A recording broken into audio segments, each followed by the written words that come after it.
بسم اللہ الرحمن الرحیم الحمدللہ رب العالمین والصلاة والسلام علی سید المرسلین وعلی آلہ وصحبہ اجمعین۔ دوستو بھائیو، آج آپ کے سامنے یہ بتانا ہے کہ عمل صالح جو بھی نیک کام ہے اس کو مسلسل کرنا چاہیے، اگرچہ کہ تھوڑا کیوں نہ ہو۔ کچھ لوگ ہیں کہ وہ بالکل ابتدا میں تو بڑے اچھے عمل کرتے ہیں، پھر آہستہ آہستہ ڈھیلے ہو جاتے ہیں، شیطان ان کو سست اور کاہل کر دیتا ہے۔ اللہ تبارک و تعالیٰ کے یہاں سب سے زیادہ محبوب انسان وہ ہے جو عمل کو ہمیشہ مسلسل کرتے ہیں۔ اللہ تعالیٰ نے فرمایا الذین ھم علی صلاتہم دائمون، وہ لوگ جو اپنی نمازوں کو مسلسل پڑھتے ہیں۔ یہ نہیں کہ رمضان میں نماز پڑھا اس کے بعد چھوڑ دیا، کبھی نماز پڑھا کبھی نہیں پڑھا، ایسا نہیں، بلکہ الذین ھم علی صلواتہم یحافظون، جو اپنی نمازوں کی حفاظت کرنے والے۔ اور اللہ تعالیٰ نے فرمایا حافظوا علی الصلاۃ والصلاۃ الوسطیٰ، اے لوگو نماز وسطیٰ کی حفاظت کرو اور نمازوں کی حفاظت کرو، خاص طور پر اسپیشل درمیان والی نماز۔ اور اللہ نے فرمایا والذین یمسکون بالکتاب واقاموا الصلاۃ انا لا نضیع اجر المصلحین، بے شک وہ لوگ جو اللہ کی کتاب کو مضبوطی کے ساتھ تھامے ہوئے ہیں اور نماز پابندی سے پڑھتے ہیں، ایسے مصلح لوگ جو دعوت کا کام کرتے ہیں ان کے اجر کو ہم ضائع نہیں کرتے۔ سورہ اعراف آیت نمبر 170۔ تو اللہ تبارک و تعالیٰ نے ہمیشہ عمل کرنے کی ترغیب بہت آیتوں میں ہمیں دلائی ہے۔ ان ربک یعلم انک تقوم ادنی من ثلثی اللیل ونصفہ وثلثہ وطائفۃ من الذین معک، اللہ نے فرمایا کہ اللہ تعالیٰ تمہارا رب جانتا ہے کہ آپ ایک تہائی رات میں کھڑے ہو کر اللہ کی بارگاہ میں عبادت کرتے ہیں، تہجد پڑھتے ہیں، اور آپ کے ساتھ میں ایک جماعت صحابہ کی، وہ بھی جماعت آپ کے ساتھ میں تہجد میں شریک ہوتے ہیں، نماز عبادت کرتے ہیں۔ تو اللہ رب العالمین ان کی تعریف فرمائی جو ہمیشہ نماز کی اور عمل مداومت کی اہتمام کرتے ہیں، تو اللہ رب العالمین نے ان کو تعریف فرمایا ہے۔ تو اس طرح ہمیں چاہیے کہ ہم اپنے زندگی کے اندر کوئی بھی کام کرتے ہوں تو ان کو ہمیشہ کرنا چاہیے۔ آئیے احادیث کے اندر رسول اللہ صلی اللہ علیہ وسلم سے حضرت عائشہ رضی اللہ تعالی عنہا بیان کرتی ہیں کہ رسول اللہ صلی اللہ علیہ وسلم رات میں چٹائی کا گھیرا بنا لیتے تھے اور اس گھیرے میں نماز پڑھا کرتے تھے، اور اسی چٹائی کو دن میں بچھاتے تھے اور اس پر بیٹھتے بھی تھے۔ پھر لوگ رات کی نماز کے وقت نبی کریم صلی اللہ علیہ وسلم کے پاس جمع ہونے لگے اور رسول اللہ صلی اللہ علیہ وسلم کی نماز کی اقتداء کرنے لگے۔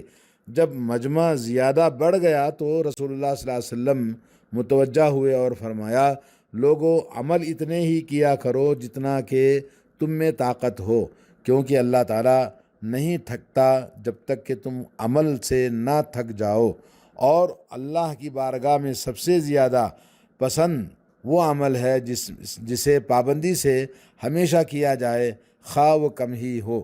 تو اللہ کے نبی صلی اللہ علیہ وسلم نے جو لوگوں کو تعلیم دی ہے، یا ایھا الناس خذوا من الاعمال ما تطیقون، جو تمہیں طاقت ہے اتنا کرو، فإن اللہ لا یمل حتی تملوا، اللہ تعالیٰ نہیں تھکتا تمہیں اجر و ثواب دینے سے، لیکن تم کرتے کرتے تھک جاؤ گے۔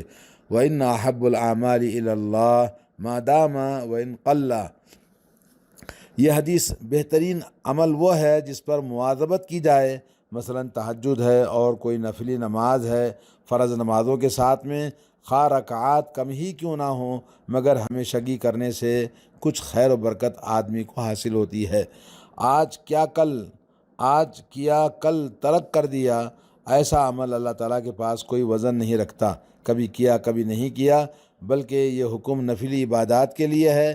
فرائض پر تو مخالفت کرنا لازم ہی ہے، یعنی فرائض میں کسی بھی قسم کی کوتاہی وہ معاف نہیں ہے، بلکہ فرائض پر تو ہمیشگی کرنا، محافظت کرنا، جیسا کہ آپ نے قرآن کی آیتیں سنی، روایت میں چٹائی کا ذکر آیا ہے، جو اللہ کے نبی صلی اللہ علیہ وسلم کی متواضع زندگی کا بھی ہمیں اس سے پتہ چلتا ہے۔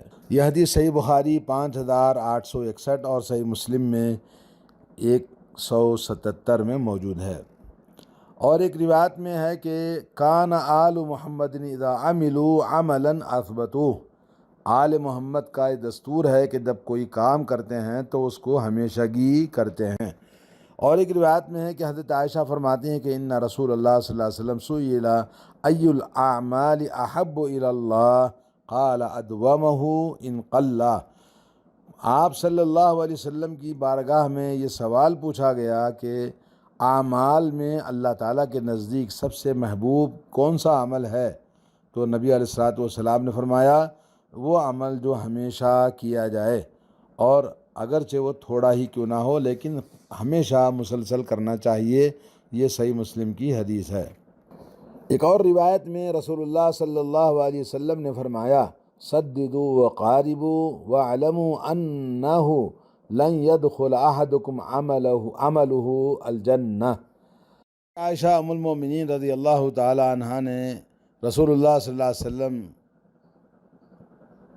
سے روایت کیا ہے، فرمایا درمیانی چال اختیار کرو اور بلند پروازوں سے پرہیز کرو اور عمل کرتے رہو، تم میں سے کسی کا عمل اسے جنت میں نہیں داخل کر سکے گا۔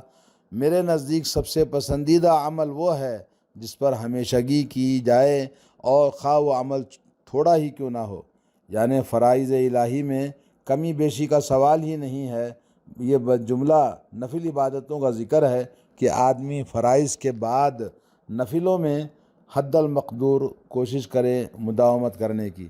اور امام بخاری رحمۃ اللہ علیہ نے باب القصد والمداومۃ علی العمل، باب نیک عمل پر ہمیشگی کرنے اور درمیانی چال چلنا، نہ کمی ہو نہ زیادتی، ہمیشہ کرنے کا باب باندھا ہے۔ اور اس سلسلے میں کئی حدیث کو آپ نے امام بخاری نے ذکر کیا، جیسا کہ ایک حدیث میں آتا ہے حضرت سعید المقبری نے ان سے حضرت ابو ہریرہ رضی اللہ تعالیٰ عنہ نے بیان کیا کہ رسول اللہ صلی اللہ علیہ وسلم نے فرمایا تم میں سے کسی شخص کو اس کا عمل نجات نہیں دلا سکے گا۔ صحابہ کرام نے عرض کی اور آپ کو بھی نہیں یا رسول اللہ؟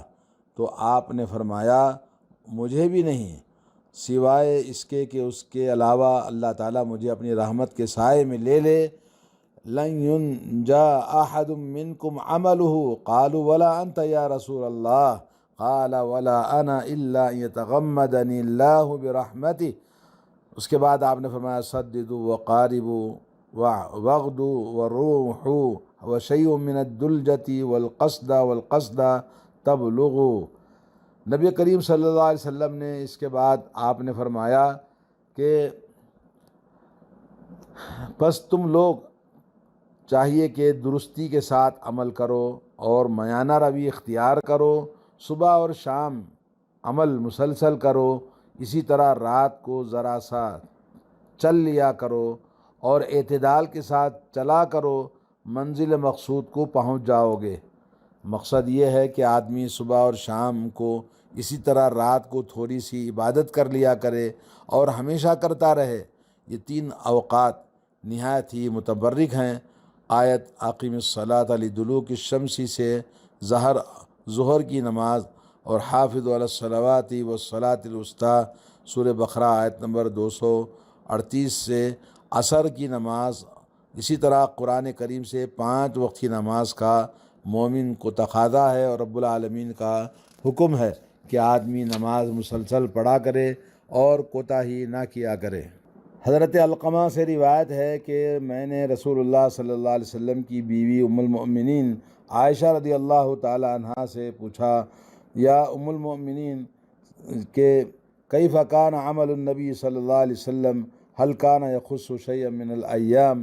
قالت لا کان عملہ دیمۃ وایکم یستطیع ما کان النبی صلی اللہ علیہ وسلم یستطیع۔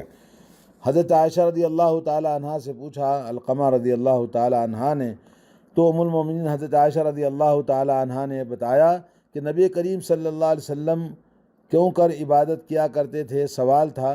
تو آپ نے کچھ خاص دن اپنے لیے خاص کر رکھے تھے عبادت کے لیے؟ تو ام المومنین نے بتایا نہیں، نبی کریم صلی اللہ علیہ وسلم کے عمل میں ہمیشگی ہوا کرتی تھی، مخصوص دنوں میں کرنا پھر چھوڑ دینا نہیں۔ اور تم میں سے کون ہے جو ان عملوں کی طاقت رکھتا ہو جس کی رسول اللہ صلی اللہ علیہ وسلم طاقت رکھا کرتے تھے؟ ساری رات عبادت میں گزار دینا حتیٰ کہ پیروں میں ورم ہو جانا، سوائے ذات اقدس رسول اللہ صلی اللہ علیہ وسلم کے فدا ہو روحی ابی و امی کے علاوہ کون ہو سکتا ہے جو یہ طاقت رکھتا ہو۔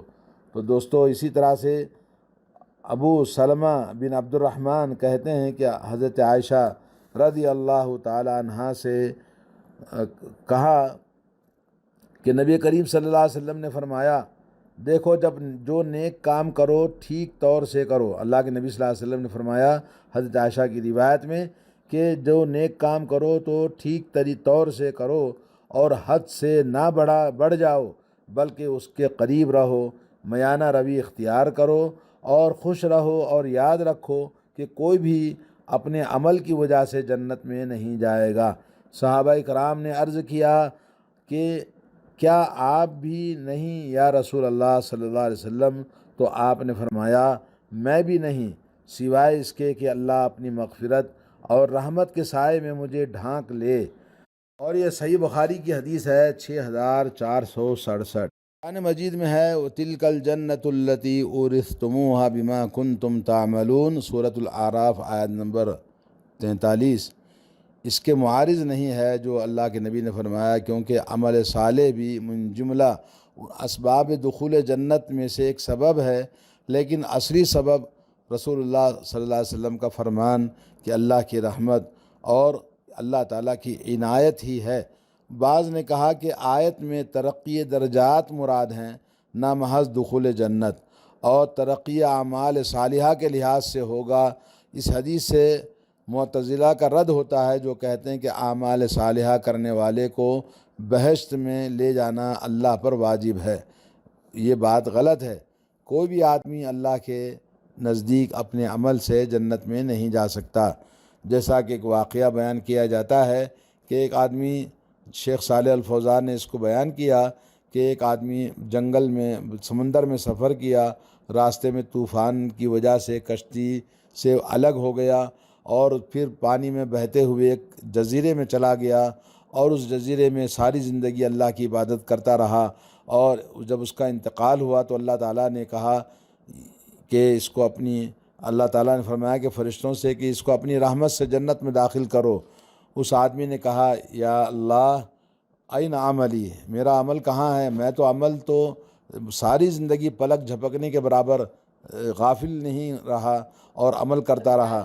تو اللہ تبارک و تعالیٰ نے اللہ تبارک و تعالیٰ نے کہا اس کی عمل کا حساب کرو۔ چنانچہ اس کے عمل کا حساب کیا گیا تو اس کا عمل بہت کم تھا اللہ تعالیٰ کی نعمتوں کے مقابلے میں۔ تو پھر اللہ تبارک و تعالیٰ سے اس نے درخواست کی، اے اللہ آپ کی رحمت ہی سے مجھے جنت میں داخل فرما۔ تو نبی علیہ الصلوۃ والسلام فرماتے ہیں پھر اللہ نے اس کو اپنی رحمت سے جنت میں داخل فرمایا۔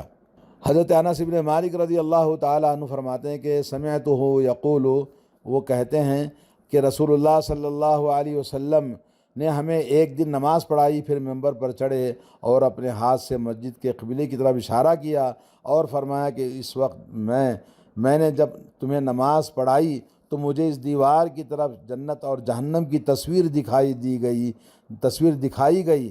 میں نے ساری عمر میں آج کی طرح نہ کوئی بہشت جنت کی کسی خوبصورت چیز دیکھی، نہ دوزخ کی سی ڈرانے والی کوئی چیز دیکھی۔ میں نے آج کی طرح نہ کوئی بہشت جنت کی سی خوبصورت چیز دیکھی، نہ دوزخ کی سی کوئی ڈرانے والی چیز۔ معلوم یہ ہوا کہ اللہ رب العالمین اپنے بندوں کو ترغیب اور ترہیب کہ انسان جو مسلسل ہمیشہ عمل کرتا ہے جنت اس کے لیے انتظار کر رہی ہے اور جہنم سے نجات کا ذریعہ ہے۔